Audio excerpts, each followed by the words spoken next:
नमस्कार छात्रों, आज हम कक्षा 9 पाठ संख्या 16 जलवायु के भाग 4 के बारे में अध्ययन करेंगे। और आज हम इस भाग में हम जानेंगे ग्रीष्म ऋतु के बारे में और वर्षा ऋतु के बारे में। तो चलिए प्रारंभ करते हैं भाग 4।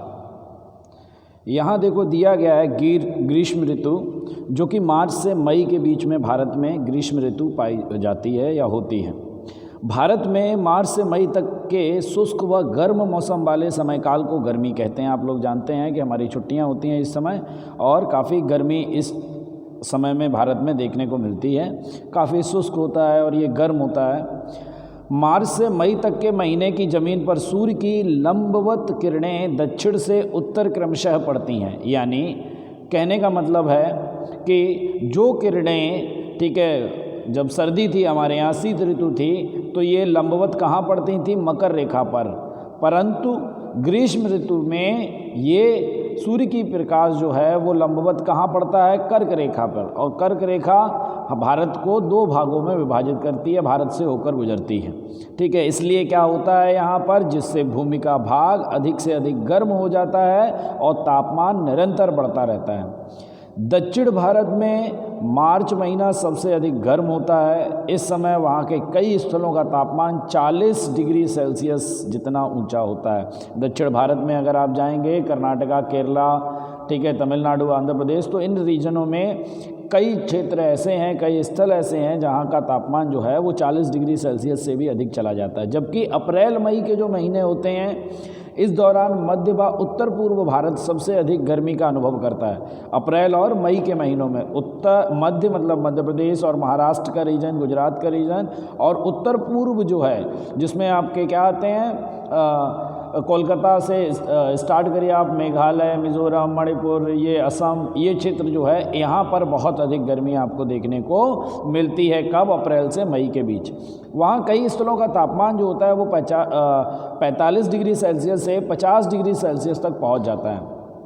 प्रायद्वीपीय भारत और पठारी प्रदेशों की ऊंचाई के कारण दक्षिण भारत में गर्मी होती है थोड़ी सौम्य होती है। मतलब यहाँ पर क्या है, पठारी क्षेत्र है, थोड़ा ऊंचा है ज़मीन से, इसलिए यहाँ तापमान जो है थोड़ा बैलेंस रहता है, कहने का मतलब सौम्य होता है। परंतु उत्तर भारत की अगर हम तुलना करते हैं तो उसकी अपेक्षा जो है वो क्या होता है, आपका नीचे रहता है। यानी उत्तर भारत का जो तापमान होता है, जैसे आपका उत्तर प्रदेश हो गया, उत्तराखंड है, या फिर आपका हरियाणा, राजस्थान, ये जो क्षेत्र हैं, यहाँ की अगर हम बात करते हैं तो यहाँ के तापमान की अपेक्षा दक्षिण भारत का तापमान जो होता है गर्मियों में कम रहता है।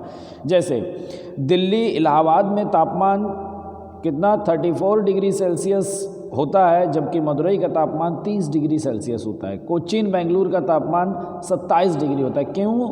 जितना होता है।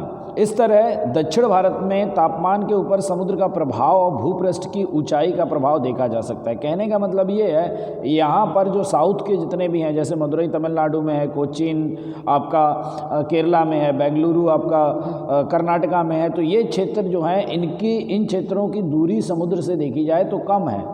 किसके? अगर हम दिल्ली की बात करें, इलाहाबाद की, यहाँ समुद्र की दूरी काफ़ी अधिक है।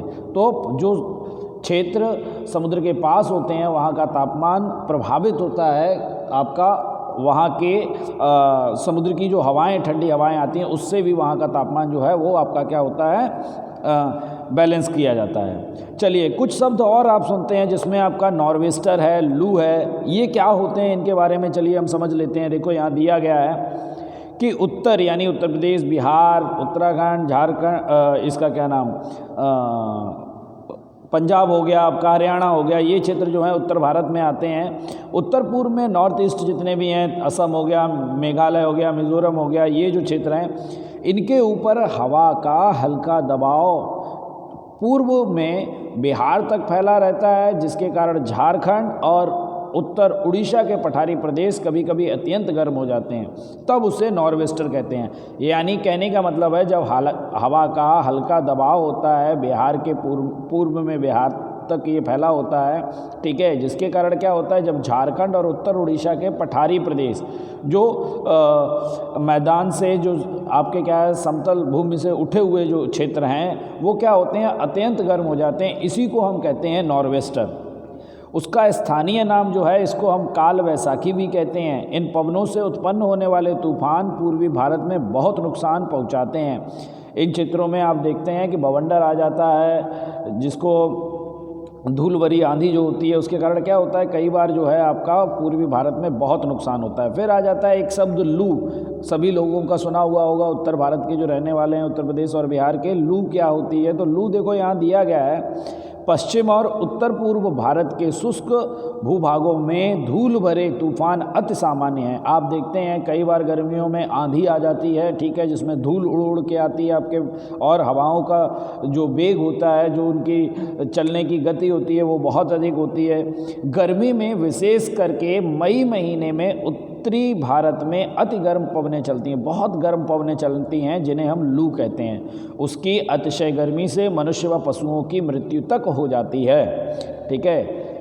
तो ये लू होता है आपका। नेक्स्ट देखो, इसी में नीचे दिया गया है, बंगाल की खाड़ी और अरब सागर के ऊपर इस ऋतु में उष्णकटिबंधीय चक्रवात निर्मित होते हैं, जो कभी कभी तटीय प्रदेशों की तरफ बढ़कर भारी नुकसान पहुंचाते हैं।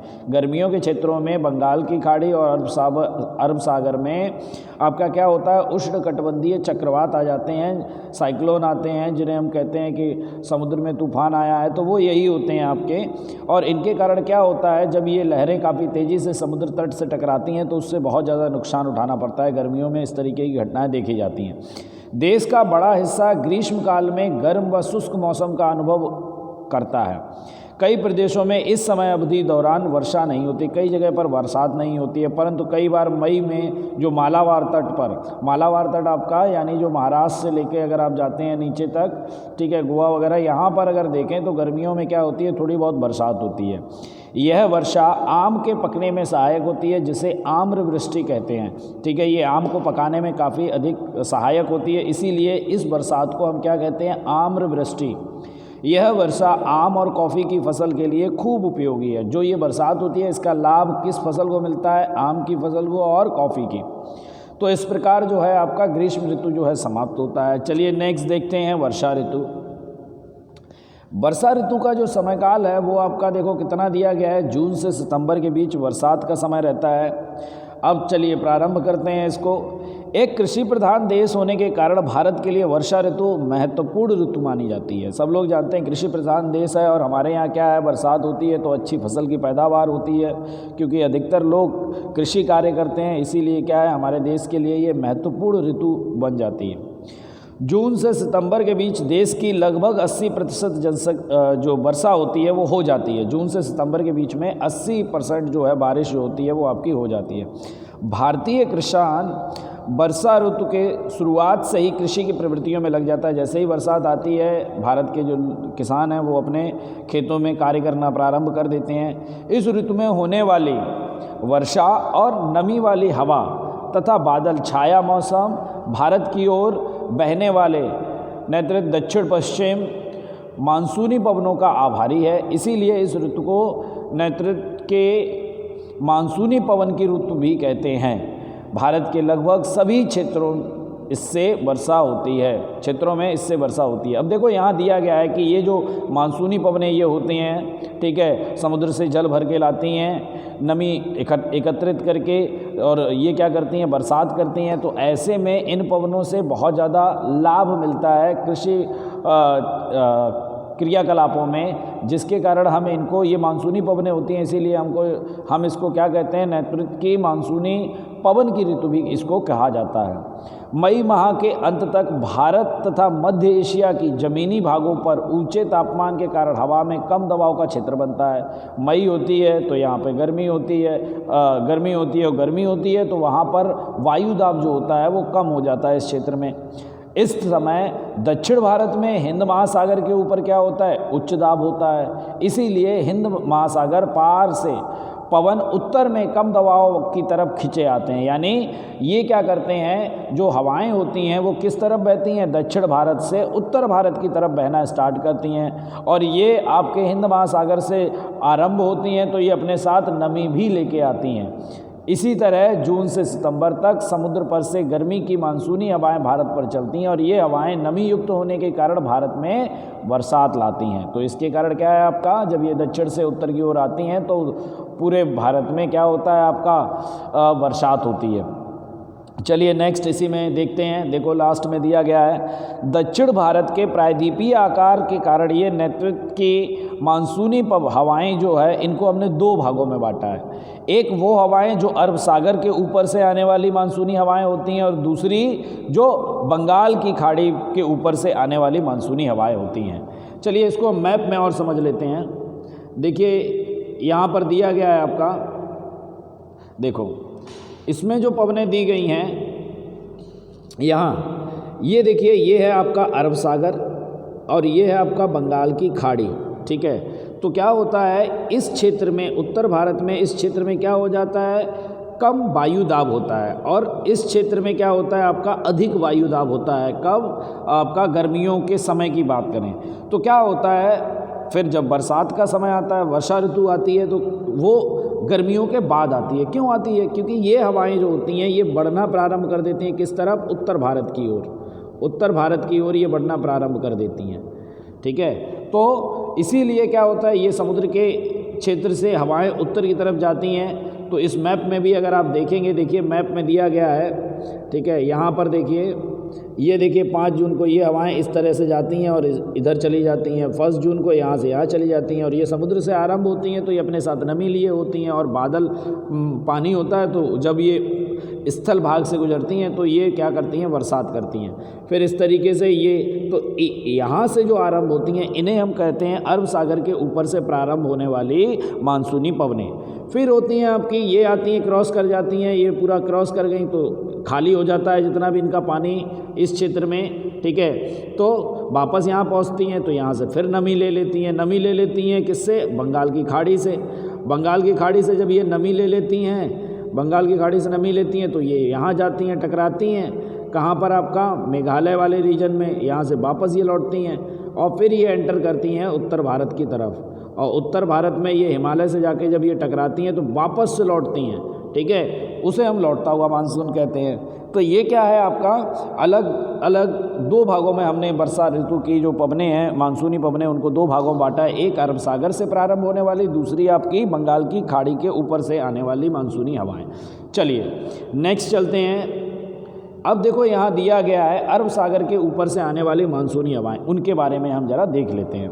देखो समझाया गया है कि भारत में वर्षा ऋतु का आरंभ सामान्यतः जून के शुरुआत में दक्षिण भारत के केरला से होती है, सब लोग जानते हैं। अरब सागर से आने वाली हवाओं के मार्ग में पश्चिमी घाट पर्वतमाला आती है। देखो अब पश्चिमी घाट पर्वतमाला कौन सी है, देखिए एक्चुअली क्या है, समुद्र के तट से थोड़ी दूरी पर ये किनारे किनारे ये क्या है आपकी ऊंचा क्षेत्र है, जिसे हम क्या कहते हैं आपका पश्चिमी घाट कहा जाता है, ठीक है, पर्वतमाला है। तो जब ये हवाएं आती हैं तो ये क्या करती हैं, टकरा जाती हैं इस पश्चिमी घाट से।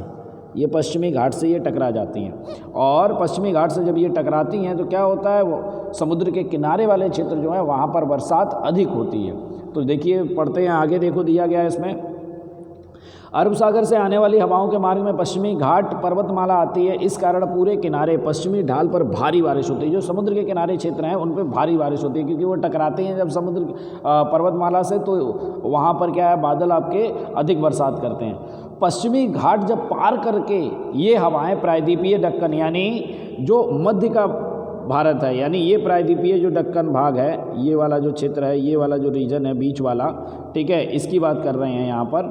तो देख लेते हैं ज़रा यहाँ पर, तो ये जो दक्कन है इसमें पहुँचती हैं तो इनकी जो नमी जो अपने साथ ये समुद्र से पानी लाती हैं उसकी मात्रा घट जाती है क्योंकि ये पहले ही बरसात कर चुकी होती हैं समुद्री तट पर, जिसके कारण उस क्षेत्र में वृष्टि छाया के कारण वर्षा कम होती है।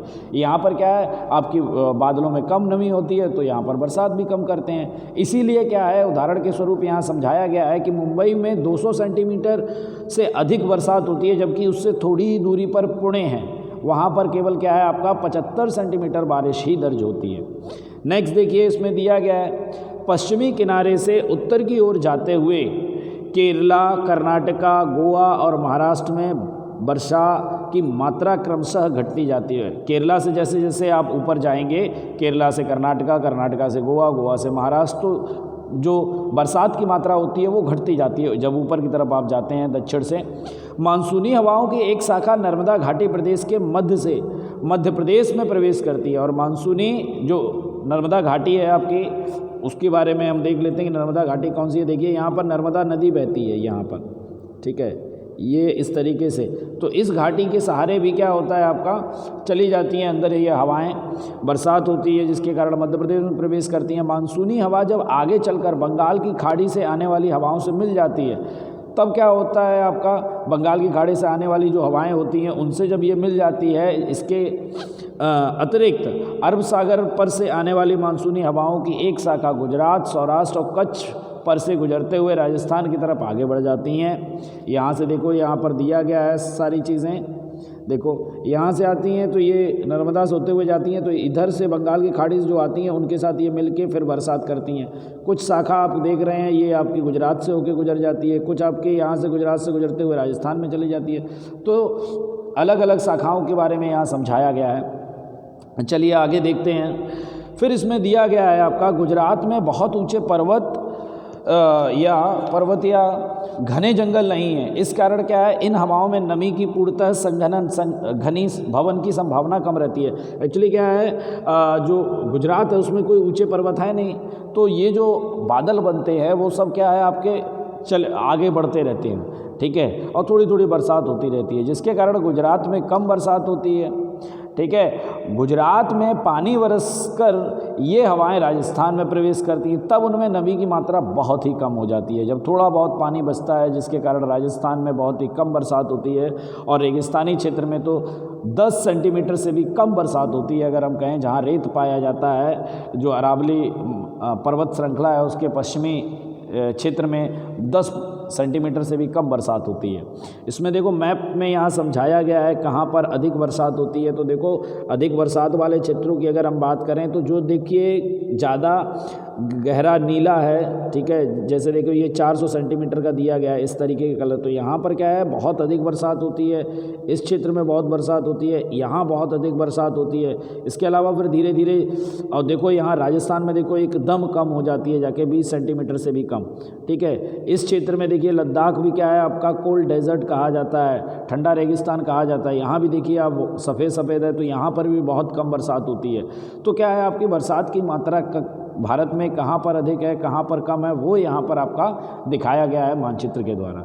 तो इस तरीके से जो है हमारा चौथा भाग जो है जलवायु का वो समाप्त होता है।